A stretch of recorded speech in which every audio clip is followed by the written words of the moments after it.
United Nations के इजलास में। सही। और इस कदर शदीद तल कलामी हुई दोनों जो नुमाइंदगान थे। देखें, चाइना के साथ जो है वो चाइना के साथ रशिया, लेकिन दूसरी तरफ से इंडिया ने उसका एब्सटेन किया, गैबून ने एब्सटेन किया, यानी वो उन्होंने इजलास होना चाहिए, नहीं होना चाहिए, वोटिंग ही नहीं थी। कामयाब डिप्लोमेसी है। कभी कभी फैसले सही होते हैं। अब वो मैं उसका कंपैरिजन थोड़ा सा इस तरीके से दूंगा। खैर सर्कमस्टांसेस तो डिफरेंट है, क्योंकि इंडिया जहां भी जाता है वो कर्जे नहीं मांगता, पैसे नहीं मांगता, वो उनका कस्टमर है, क्लाइंट है उनका।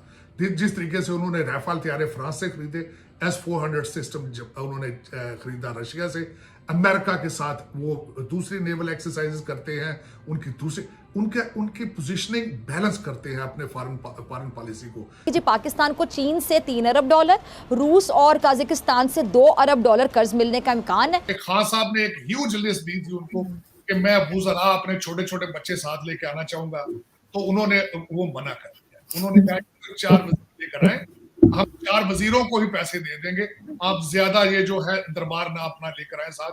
और एक और बात है इसमें कि प्रेसिडेंट शी जो प्रीमियर शी है वो नहीं मिलता। किसान भीख मांग रहा है, वो वजीर आजम ने तो कहा था मैं पैसे नहीं लूंगा। हेलो फ्रेंड्स, जय हिंद। हिंदुस्तान स्पेशल में आपका स्वागत है। दोस्तों, भारत ने संयुक्त राष्ट्र सुरक्षा परिषद में रूस यूक्रेन तनाव के मुद्दे पर चर्चा की मांग वाली वोटिंग में हिस्सा लेने से इनकार कर दिया। दरअसल यूनाइटेड नेशन सिक्योरिटी काउंसिल में एक प्रस्ताव लाया गया। इसमें यूक्रेन के हालात पर चर्चा करने की मांग की गई। इस मुद्दे पर अमेरिका समेत 9 देशों ने इसके पक्ष में मतदान किया। दूसरी ओर केवल 2 सदस्य देशों रूस और चीन ने इसके खिलाफ मतदान दिया। वहीं 3 सदस्य भारत, गैबान और कीनिया ने वोटिंग से दूरी बनाए रखी। भारत ने रूस यूक्रेन विवाद में किसी का पक्ष नहीं लिया और भारत के इसी दाव से पाकिस्तान की उम्मीदें मिट्टी में मिल गई, क्योंकि पाकिस्तान चाहता था कि भारत और रूस के बीच दूरियां बन जाए। उल्टा रूस ने भारत के इस कदम से भारत को धन्यवाद कहा। रूस के भारत के और नजदीक आने से पाकिस्तान जला भुना बैठा है। So friends, let's start this very interesting video. Thank you so much. अच्छा, अब जरा आ जाएं रीजन के इश्यूज पे। टाइम हमारे पास कम। बड़ा शदीद झगड़ा हुआ रशिया का और अमेरिका का यूक्रेन पे यूनाइटेड नेशंस के इजलास में। सही।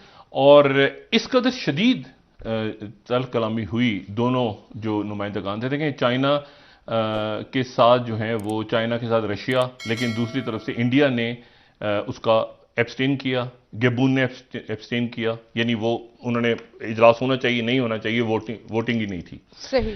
और 15 अरकान में से कामयाब डिप्लोमेसी है। कभी कभी फैसले सही होते हैं, लेकिन यह है कि उसमें 4 कम से कम जो नेटो के अलाइज हैं वो यूक्रेन पहुंच रहे हैं फौरी तौर पे। और यूक्रेन पहुंच रहे हैं यानी एक तरह से हम समझ लें कि उनको यानी यूक्रेन के साथ खड़े हो गए हैं, जिसमें Boris Johnson, prime minister Boris Johnson, Canada, जिसमें नीदरलैंड के प्राइम मिनिस्टर और उसमें पोलैंड के प्राइम मिनिस्टर। लेकिन सबसे जो इंटरेस्टिंग बात है वो है टर्की के प्रेसिडेंट। टर्की भी, ठीक है ना। तो टर्की की तरफ से आज एक उन्होंने कुछ पोजीशनिंग ली है या दरमियान में वो सुलह कर। लेकिन ये जो 21st स्लाइड है कि Turkey and Ukraine due to ink free trade agreement as Erdogan has to Kyiv, ठीक है। तो वो उधर जा रहे हैं सब। अच्छा, इसी दौरान जो है वो कल सेक्रेटरी ब्लिंकन और सर्जेई लैरोफ की गुफ्तगू होगी। अभी भी डिप्लोमेसी खत्म नहीं हुई। यहाँ एक और सोर्स आपको बताना चाहूंगा कि खान साहब ने एक ह्यूज लिस्ट दी थी उनको कि मैं अबू ज़रा अपने छोटे छोटे बच्चे साथ लेके आना चाहूंगा, तो उन्होंने वो मना कर दिया। उन्होंने कहा कि 4 वजीर लेकर आए, हम 4 वजीरों को ही पैसे दे देंगे, आप ज्यादा ये जो है दरबार ना अपना लेकर आए साथ। और एक और बात है इसमें कि प्रेसिडेंट शी जो प्रीमियर शी है वो नहीं मिलता। ये भी एक और स्नब करने का तरीकाकार है। इन्होंने बहुत की और वहां के प्रेसिडेंट मिलेंगे और वो प्रेसिडेंट इसी तरह के जिस तरह के हमारे आरफ अलवी साहब। तो वो लेकिन इस वक्त जिस तरीके से पाकिस्तान आइसोलेटेड है, तन्हाई का शिकार है, तो ये एक इंप्रेशन कायम किया जाएगा कि देखें हमने अपना पैसा भी ले लिया, चाइना भी गए हैं, हमारी हिमालय से ऊपर दोस्ती है, हमारी इतनी दोस्ती, खुदा रहा ये दोस्ती सिर्फ और सिर्फ है कि आपकी चाइना की इंडिया के साथ दुश्मनी।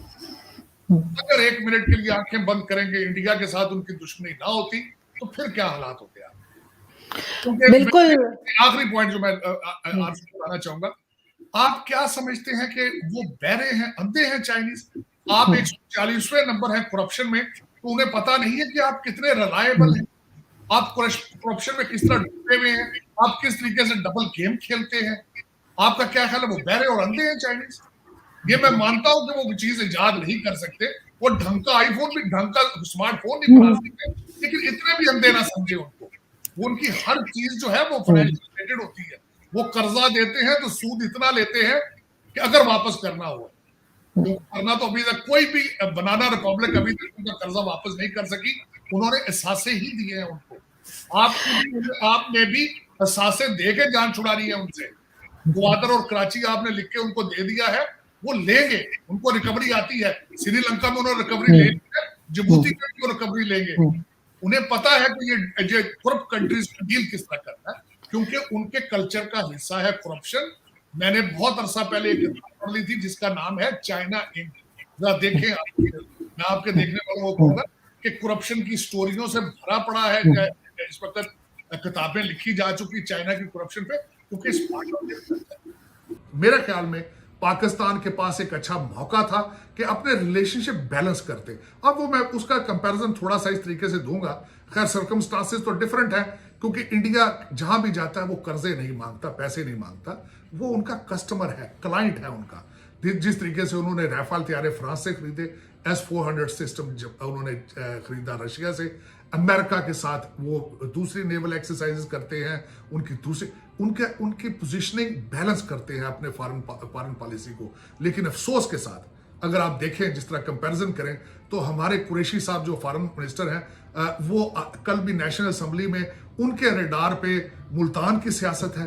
कल भी उन्होंने बड़ी धुआंधार तकरीर की नेशनल असेंबली में, सेनेट के फ्लोर पर, और फॉरेन पॉलिसी उनके रडार पर नहीं है। ये पाकिस्तान का एक अलग है। मुज़म्मिल साहब, सबसे पहले मैं बात करना चाहूँगी, ये जो कर्ज लेने वाली अफवाहें हैं, खबरें ये चलाई गई हैं कि जी पाकिस्तान को चीन से $3 अरब, रूस और काज़ाकिस्तान से $2 अरब कर्ज मिलने का इम्कान है, और चीन से $3 अरब का जो कर्ज है वो ज़र मुबादला के ज़खायर मुस्तहकम करने के लिए लिया जाएगा। तो इक़्तिसादी अमूर डिवीज़न ने इन सब बातों की बहरहाल तरदीद कर दी है। आपको क्या लगता है ये खबरें, अब ज़ाहिर बात जब तरदीद आई है तो हम इसको अभी तो रूमर्स ही कहेंगे, अफवाहें ही कहेंगे, तो क्यों ये रूमर्स या अफवाहें फैलाई जाती हैं? ज़ाहिर बात है अफवाह के पीछे भी कोई ना कोई मकसद होता है। देखिए, बात यह कि वजीर आजम जो है चीन के दौरे पे जा रहे हैं जमेरात को, और ये ऐन उस वक्त हुआ जब हुकूमत की तरफ से कोई इस तरीके की ना ऐलान हुआ ना कुछ हुआ। और एक प्रोग्राम में टीवी के बोला गया कि मैंने डॉक्यूमेंट्स देखे हैं और हुकूमत पाकिस्तान दरख्वास्त कर रही है